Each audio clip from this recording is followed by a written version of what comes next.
Pancasila dasar negara, rakyat adil makmur semasa, pribadi bangsaku. Ayo maju, maju, ayo maju, maju, ayo maju.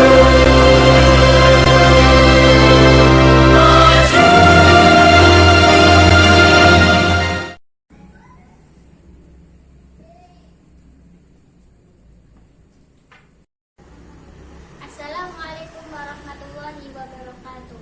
Alhamdulillahirabbil alamin, wassalatu wassalamu ala asrofil anbiya'i wal mursalin wa ala alihi washabihi ajmain, amma ba'du. Pertama-tama, dari yang paling utama, marilah kita panjatkan puji syukur atas kehadiran Allah Subhanahu wa taala yang telah memberikan rahmat serta hidayahnya sehingga kita dapat merasakan kenikmatan yang telah Allah berikan kepada kita semua. Tak lupa sholawat serta salam kita curahkan kepada junjungan kita, suri tauladan kita, beliau baginda Rasulullah Shallallahu Alaihi Wasallam. Pada kesempatan kali ini, izinkan saya memperkenalkan diri. Perkenalkan, nama saya Nazila Luftiari dengan nomor induk mahasiswa 203111140 dari kelas PAI 2E jurusan Pendidikan Agama Islam IAIN Surakarta. Di sini saya akan menyampaikan sedikit materi tentang Pancasila dalam sudut pandang Islam. Pancasila secara etimologis berasal dari Sanskerta dari India, yaitu panca yang artinya 5 dan sila yang artinya dasar. Pancasila adalah berbatu sendi 5 atau secara harfiah dasar yang memiliki 5 unsur. Menurut buku Sutasoma, karya angkutan tular, yaitu tidak boleh melakukan kekerasan, tidak boleh mencuri, tidak boleh berbohong, tidak boleh dengki, tidak boleh mabuk, dan tidak boleh minum minuman keras.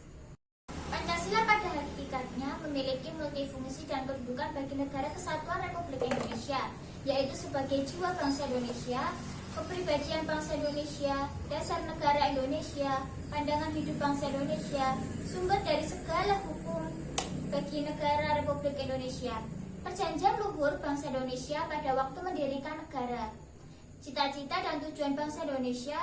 Pancasila juga bisa memainkan peran strategis sebagai pemersatu bangsa Indonesia yang memiliki keragaman suku, agama, dan ras.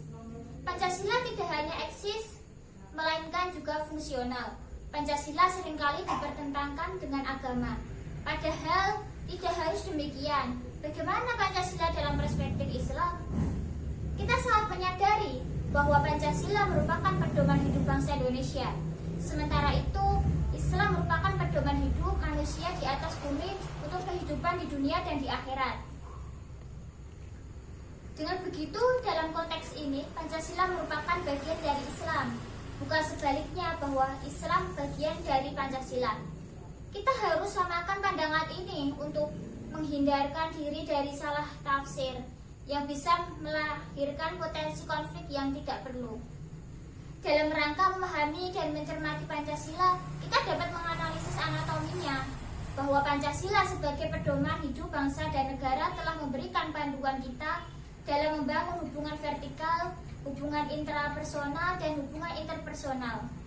Hubungan vertikal digambarkan dengan sila pertama, hubungan intrapersonal digambarkan dengan sila kedua. Sedangkan hubungan interpersonal digambarkan dengan sila ketiga, sila keempat, dan sila kelima. Dalam sejarahnya, Pancasila yang terdiri atas 5 sila pernah diupayakan oleh Bapak Insinyur Soekarno untuk diringkas menjadi trisila yang berarti sosio-nasionalisme, sosio-demokrasi, dan ketuhanan yang berkebudayaan. Setelah itu diringkas lagi menjadi ekasila, yaitu berarti gotong royong. Walaupun upaya Bapak Insinyur Soekarno ini dimaksudkan untuk menyederhanakan, melainkan sebagai pedoman hidup bangsa dan negara, bahwa deskripsi detail Pancasila sangat diperlukan untuk implementasinya. Hal ini sejalan dengan rukun iman dalam agama Islam. Tidak cukup hanya dengan beriman kepada Allah saja, melainkan perlu juga mengetahui detail rukun iman lainnya. Demikian juga rukun Islam, bahwa tidak cukup hanya berikrar syahadatain saja, melainkan juga perlu rukun Islam lainnya. Karena itulah, upaya Pancasila tidak dianggap sebagai slogan saja, Kiranya sangat perlu dibuat detail sila-silanya untuk memudah dalam memahami, menghayati, dan mengamalkannya. Karena Islam diyakini sebagai pedoman hidup paripurna bagi setiap muslim, baik sebagai pribadi, warga negara, maupun khalifah di atas bumi. Maka selanjutnya perlu ditukilkan beberapa nilai Islam yang bisa menjadi rujukan bagi setiap sila dari Pancasila. Bagaimana setiap nilai-nilai Islam dengan sila-sila dari Pancasila? Nilai-nilai Islam dengan sila-sila dari Pancasila. Pertama, sila ketuhanan yang Maha Esa, artinya bahwa kita meyakini dan mempercayai bahwa Tuhan itu Maha Esa. Hal ini menegaskan bahwa Sang Khalik itu tunggal, sebagaimana yang tertuang dalam Quran surat Al-Ikhlas ayat pertama. A'udzubillahi minasyaitonirrajim. Qul huwallahu ahad. Yang artinya, katakanlah Muhammad, dialah Allah yang Maha Esa. Juga di ayat lain dan surat lain, Huwallahul ladzi la ilaha illahu, yang artinya dialah Allah yang Maha Tiada Tuhan selain Allah. Quran surat Al-Hasyr ayat 23. Demikian juga ditegaskan oleh Rasulullah SAW bahwa Islam itu didirikan atas dasar 5 perkara: persaksian bahwa tidak ada Tuhan selain Allah, dan persaksian bahwa Muhammad adalah utusan Allah. Semuanya menegaskan bahwa mentauhidkan Allah itu mutlak bagi setiap warga negara Indonesia. Semuanya wajib tekad untuk tingkatkan iman dan takwanya. Kedua, sila kemanusiaan yang adil dan beradab. Kita harus menjunjung tinggi nilai-nilai keadilan dan keberadaban dalam pergaulan antar manusia. Tidak ada yang saling menzalimi. Allah tugaskan dalam Quran surat Ar-Rahman ayat 9. A'udzubillahi minasyaitonirrajim. Wa aqimu wasna bil qisti wa la tuqsirul mizan, yang artinya, dan tegakkanlah timbangan itu dengan adil dan janganlah kamu mengurangi neraca itu. Juga Rasulullah SAW bersabda, wahai manusia, sesungguhnya yang binasakan orang-orang sebelum kalian adalah jika orang terhormat di antara kalian mencuri, mereka membiarkannya. Namun jika yang lemah mencuri, mereka menghukumnya. Keadilan mutlak harus ditegakkan, tidak boleh pandang bulu. Jika terjadi kecurangan dan ketidakadilan, maka kehidupan antar manusia tidak pernah aman, dibayang-bayangi oleh ancaman. Selain daripada itu, kehidupan manusia juga diwarnai dengan perilaku beradab. Allah Subhanahu wa Ta'ala berfirman dalam Quran surat Al-Qalam, yang artinya, sesungguhnya engkau Muhammad berada di atas budi pekerti yang agung. Sedangkan Rasulullah SAW yang artinya bahwa misalnya aku Muhammad diutus menjadi Rasul, tidak lain untuk menyempurnakan akhlak mulia. Hadis riwayat Bukhari. Hal ini semakin menegaskan bahwa adab dan akhlak sangatlah penting dalam kehidupan sehari-hari bagi warga Indonesia. Jika tidak benar-benar taat beragama, insya Allah otomatis bisa berbuat adil dan akhlaknya baik antar sesama. Ketiga, sila persatuan Indonesia. Kita harus menjunjung tinggi nilai persatuan dan kesatuan. Walau kita berbeda suku, agama, bahasa, ras, tetapi kita satu, yaitu Indonesia. Allah Subhanahu wa Ta'ala berfirman dalam Quran surat Al-Imran ayat 103, yang artinya, dan berpeganglah kamu semuanya kepada tali agama Allah dan jangan kamu bercerai-berai. Yang diperkuatkan dengan sabda Rasulullah SAW, al-jamaah artinya rahmat dan perpecahan adalah azab. Hadis riwayat Ahmad. Kedua, juga menegaskan betapa pentingnya persatuan Indonesia dan nasionalisme, sehingga pada tahun-tahun 1919 keluarlah jargon Hubul Watan Minal Iman, yang artinya mencintai negara sebagian dari iman. Semangat persatuan bukanlah hasil konvensi rakyat Indonesia, melainkan disemangati oleh nilai-nilai agama yang memandang akan pentingnya jamaah atau persatuan.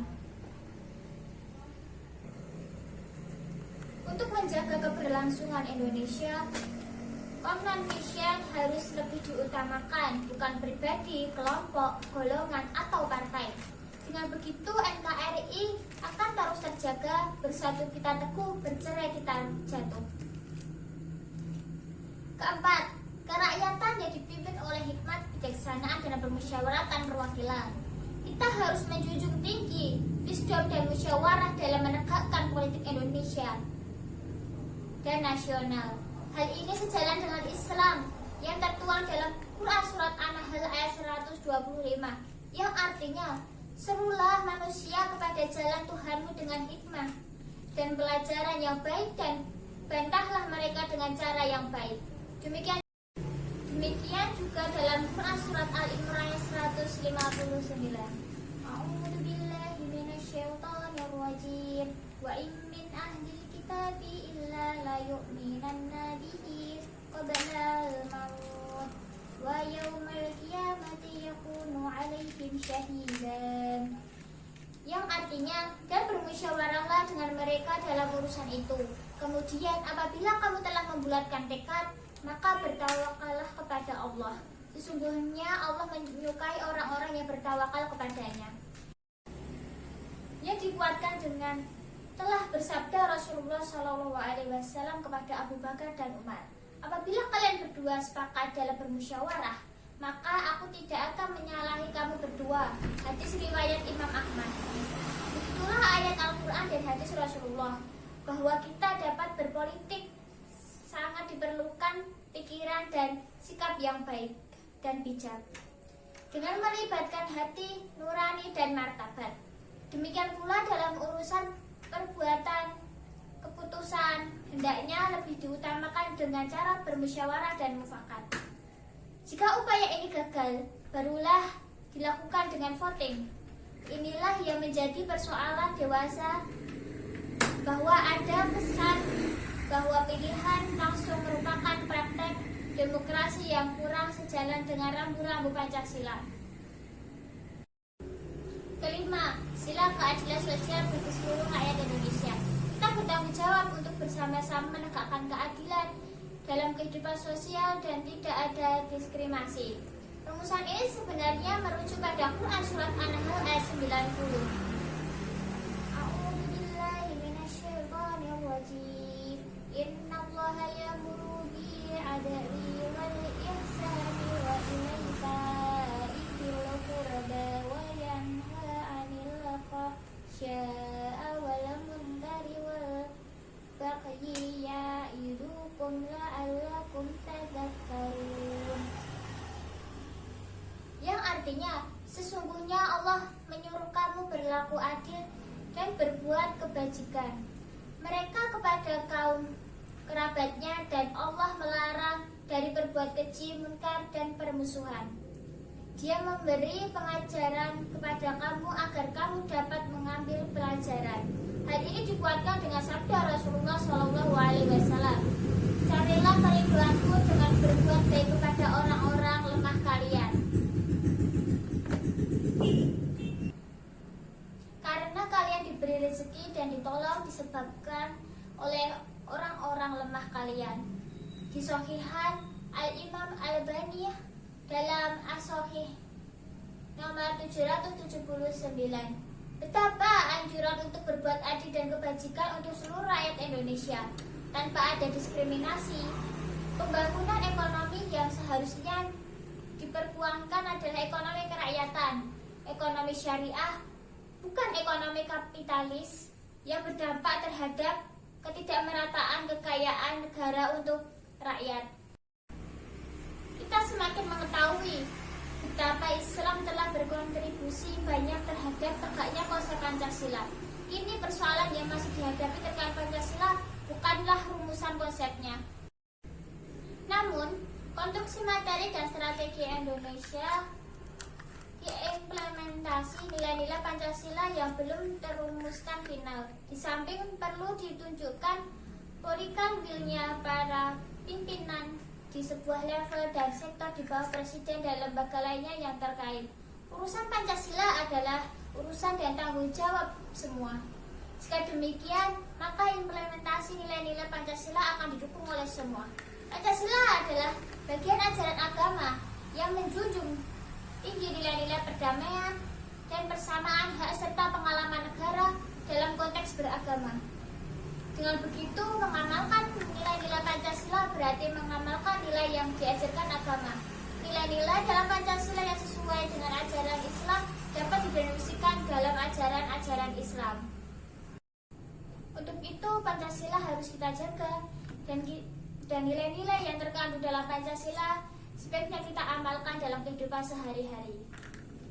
Subhanakallahumma wa bihamdika asyhadu an la ilaha illa anta astaghfiruka wa atubu ilaik. Sekian dari saya, apabila ada salah kata mohon dimaafkan. Wabillahi taufiq wal hidayah. Wassalamualaikum warahmatullahi wabarakatuh.